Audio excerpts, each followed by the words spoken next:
Hello, reading friends. It's Mrs. Davis. I'm so glad you're here with me in the Happy Place to Grow, where we are going to come to a closure on our summer stories reading time. Yeah, that sounds kind of sad that we're ending our summer stories, but for a lot of you, you're already in school.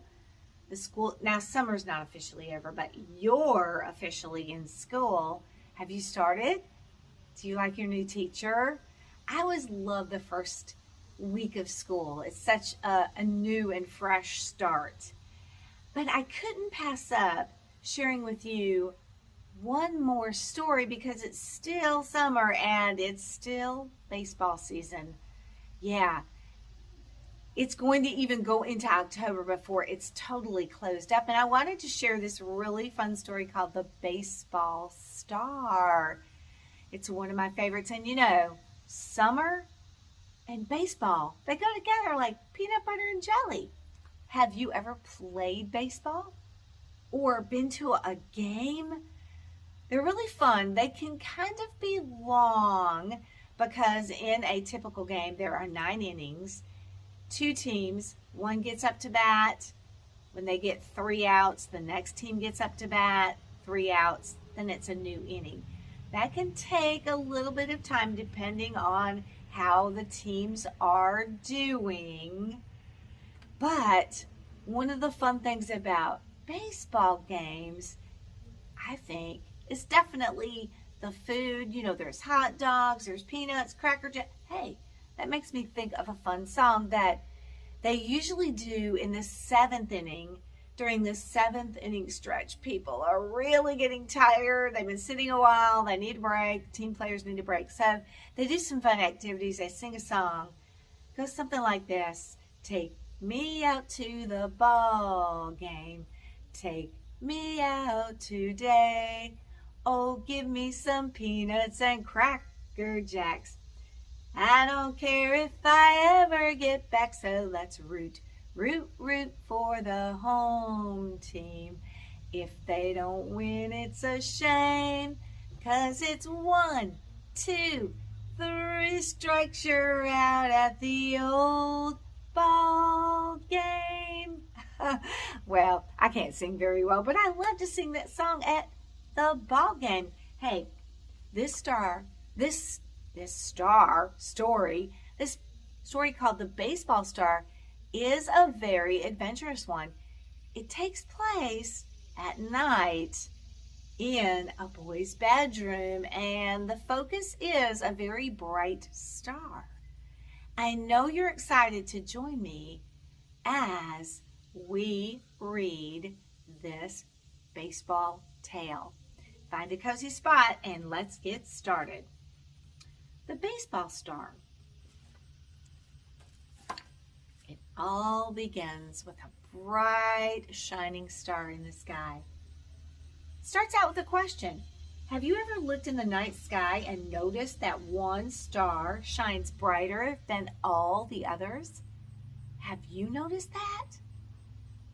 Well, our character in the story is noticing that star, and he asks his dad about it. Let's see what Dad has to say. There we go. There's Dad, and they're talking about that star. Dad's tucking him into bed.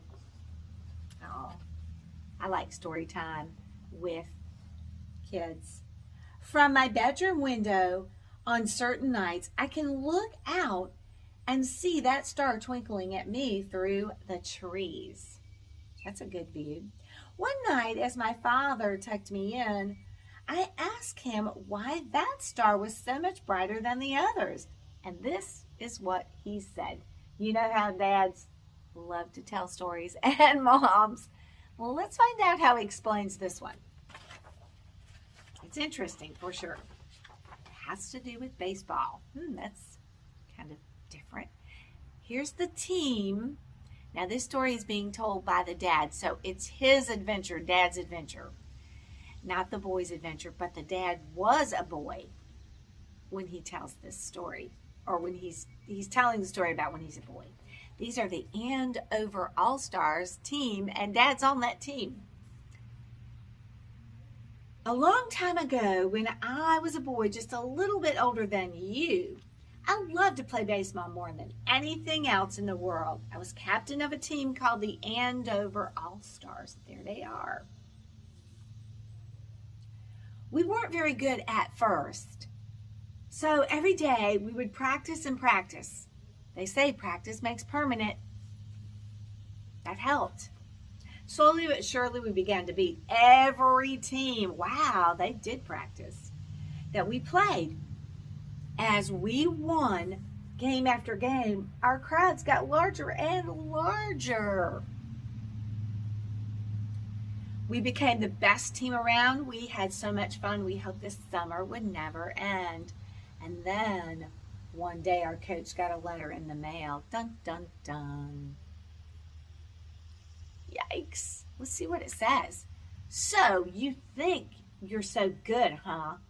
Why don't you play against the real best?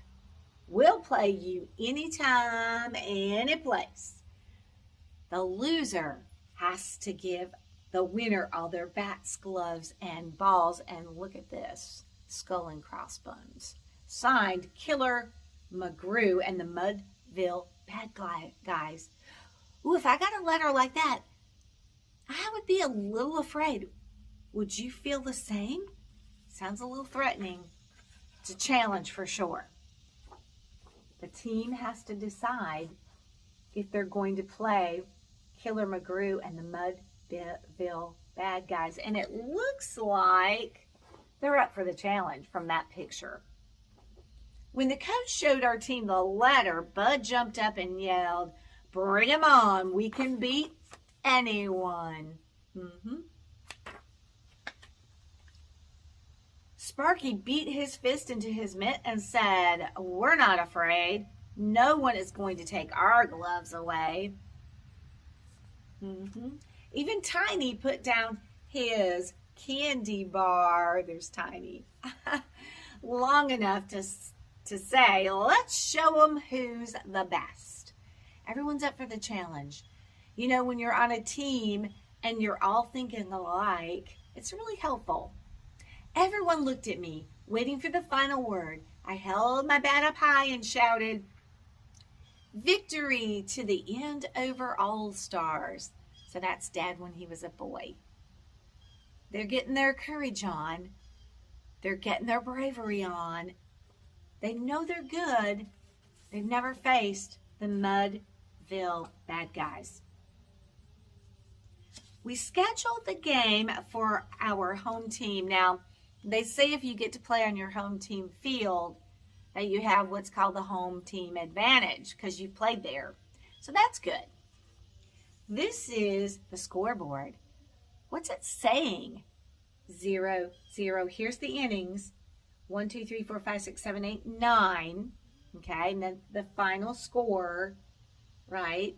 Bad Guys versus All-Stars. Let's see what's happening. Practically the whole town came to the ballpark that day. The Mudville Bad Guys were good, all right, but so were we. We made great catches and grabbing dives. Both teams are good. Everyone's cheering. The score was tied 0-0 in the bottom of the ninth, and our team came up to bat. So you are good, both teams, if nobody's scoring. That means the pitchers are doing a good job. They're keeping the score down.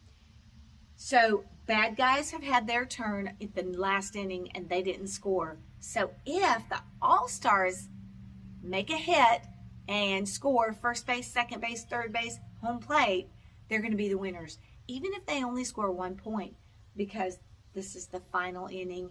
Mudville Bad Guys have had their final bat. Their pitcher looked pretty tired. Sparky was up first. He hit a long fly ball to left field. The left fielder caught the ball before it sailed over the fence. That's a good catch. He's doing a good job.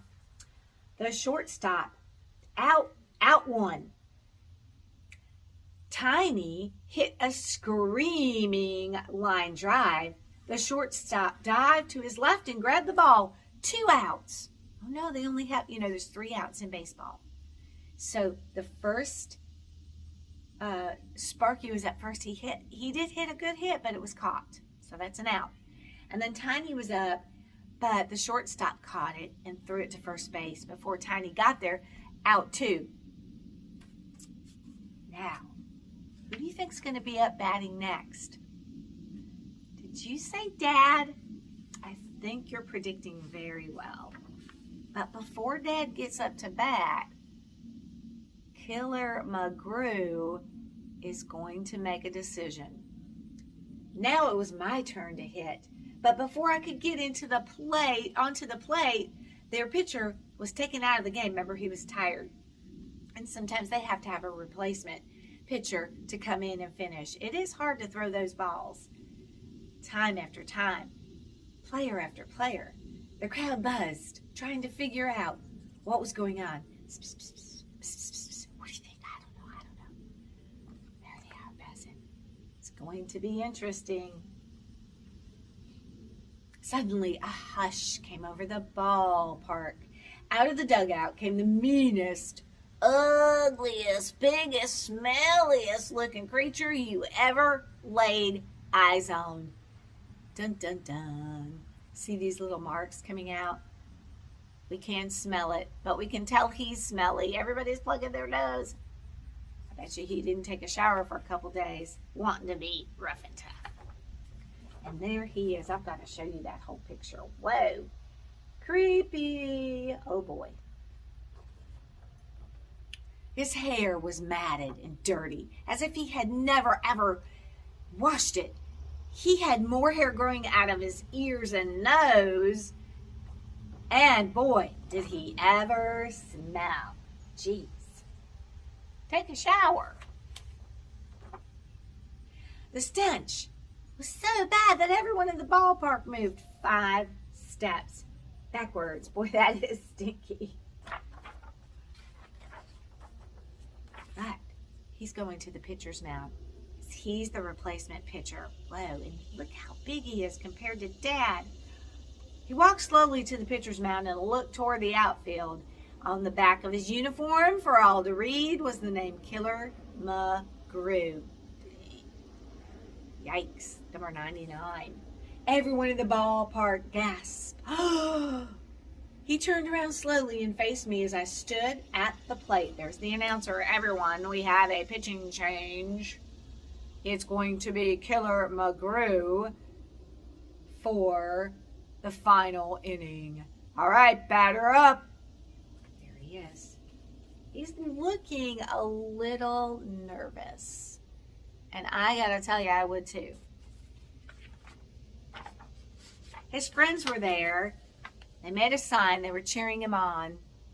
Yeah, it says P.U. McGrew. Then Killer McGrew growled at me. His breath was so bad the umpire nearly fell over. My friends behind the backstop whispered, P.U. McGrew. They were afraid of him too. Everyone was. Look at that pitching stance. Boy, he's rearing back. He's pretty big. I think it's going to be a good pitch. I crouched lower in the batter's box and held up my bat high. I tried to give Killer a mean and ugly stare. Then Killer kicked up his leg high and fired a fastball toward me. Sometimes those balls just go so fast, and now they can measure the speed of each ball. It's interesting. If you've not checked out a ball game recently, you need to. I saw nothing but a blur. Strike 1, yelled the umpire. Killer just smiled. So in baseball, when you're up to bat, you have 1, 2, 3 strikes. So it's got 2 more chances. Killer is rearing back again. Here comes the second pitch. I can see the umpire with 2 fingers up. Uh-oh. He got ready again and blasted another pitch. This time, all I felt was a breeze as the ball sailed by me. Whew, nothing but air. Strike 2, called the umpire. Killer let out a loud cackle. Ha, ha, ha. I stepped out of the batter's box. You know, you can do that. You can step away for just a minute, take a break. You can switch your bats sometimes. And I searched through the faces in the stands. My teacher was there. My neighbors and their dog were there. Everyone's coming to support and cheer. You need that. My aunts and uncles and cousins were all there. Even my dentist was there. Everyone's clapping and cheering my name. Go, go, go. You know, with that encouragement, it always helps. Sometimes you have to be brave, but when you have a little support behind you, you're definitely more confident. And as he's facing Killer, he's got to get his confidence and bravery on. You have to believe in yourself. I love this story for that message. And you know who that is. Mom and Dad. They're there, of course. I finally found Mom and Dad. Mom blew me a kiss. Mwah, darling, you can do it. Dad gave me a thumbs up. Come on, boy, you got this. And he smiled. I knew then that I could do it. He's feeling that confident, and confidence is key. If you believe you can, that's powerful. I turned once again to face the Killer. I waved my bat back and forth. He's getting warmed up because he's been out of the batter's box, waiting for one more chance. Killer McGrew's arm went back, and the ball came toward me as if it had been shot out of a cannon. Looks like some magic going on back there. Boy. I swung as hard as I could. My bat struck the ball with a loud, thunderous crack. He's made contact. Will it count? Will this be the winning score? Let's see. The ball sailed high into the sky. I ran to first base. You've got to touch all the bases. First, second, third, and home. My eyes followed the ball as it whizzed above the center fielder's head and zoomed right over the fence. It's gone! It's a homer! Wow, he did it. I ran past second base and third and headed for home. Even though the ball is out of the ballpark, you still have to touch home plate to score that point.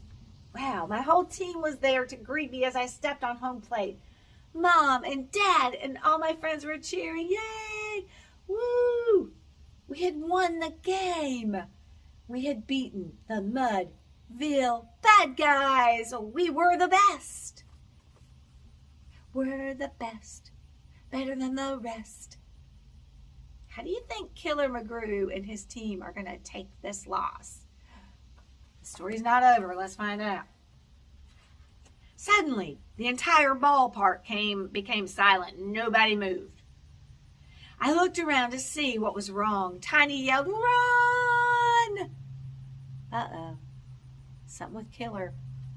Let's get out of here. Everyone began to scream, "Ah!"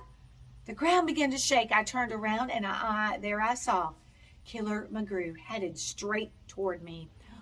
Oh boy. Everybody's running. But there's Dad, standing with confidence. He had just scored the winning point. He's smiling. He's proud. Confidence grows in you like a flower blooming, and it has. I stood at home plate alone. I stared right back at Killer as he slowly approached. He finally stopped right in front of me. What do you think's going to happen? We're going to have a conversation? You think Killer's going to be angry and say ugly words? Let's see. I looked up at him. He raised his big right hand. Look at him. Look at his face. He's got a smile. He's pointing to the home run hit. He raised his big right hand, pointed to the sky, and said, "Nice hit." I gazed at the sky. Sure enough, there was my ball. Streaking right through the clouds, it headed straight toward the sun, and it kept on going. Even Killer McGrew had good sportsmanship and celebrated a great home run. It's so high, even the guy in the helicopter's amazed. It's blasting off.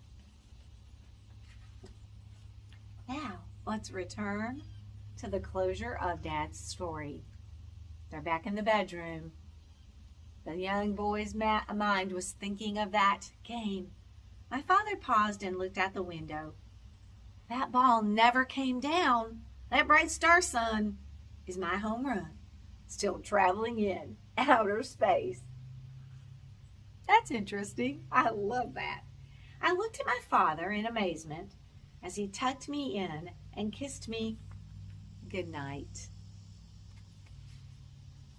But Dad, I said, if that story is really true, how did all those other stars get into the sky? You know how kids have questions, a million of them. But that is a good one. Let's see what Dad says to that one. My father looked at me and he winked. With a twinkle in his eye, he whispered, batting practice. Oh, look at the stars. They're little baseballs. That was a fun story. And definitely, I'm thinking about, can it be true? It's definitely fiction. It's make-believe, but it's fun to think about how the stars got in the sky. And I love that Dad shared his baseball story. This story is about two teams playing, but it's also about courage, confidence, and teamwork, and definitely good sportsmanship. Well, I hope you've enjoyed my time with you reading The Baseball Star and all the fun stories that we've read. If you've not listened to the other summer stories, go back to Happy Place to Grow and check out some fun summer tales. Now, if you've not gotten to a baseball game or not played in a while, it's time to pull out the equipment or head to the latest ballpark or even find a game on TV. All right, I hope that you're having a great school year already.